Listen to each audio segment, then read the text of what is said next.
মালদা জেলা স্বাধীন ভারতের অন্তর্ভুক্তির স্মরণে জাতীয় পতাকা উত্তোলন। আজ মালদা জেলা স্বাধীন ভারতে অন্তর্ভুক্ত হয়েছিল।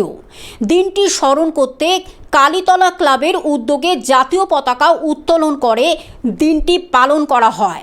মঙ্গলবার সকাল 7:30 নাগাদ মালদার নেতাজি মোড় সংলগ্ন সারাফা ভবন প্রাঙ্গণে পতাকা উত্তোলন করলেন ইংরেজবাজার পুরসভার চেয়ারম্যান কৃষ্ণেন্দু নারায়ণ চৌধুরী।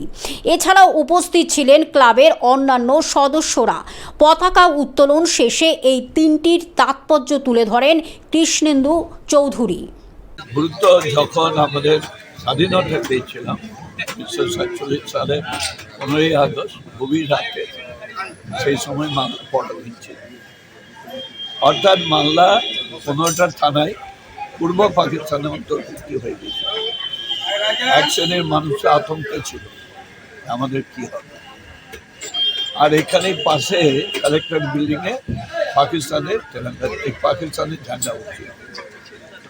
সেই সময় যারা আমাদের সীমানা ঠিক করছিল ব্রিটিশদের হয়ে র্যাডক্লিফ, সেই র্যাডক্লিফ কমিশনের কাছে আমাদের মালদার কিছু মানুষ, শিবেন্দু শেখর রায়, আমাদের আশুতোষ চৌধুরী, আরও অনেক, তারা গিয়ে এই র্যাডক্লিফ কমিশনের কাছে দরবার করেছিল।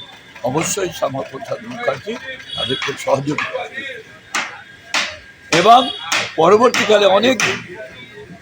মালদা থেকে অভিষেক দাসের রিপোর্ট, গ্লোব নিউজ।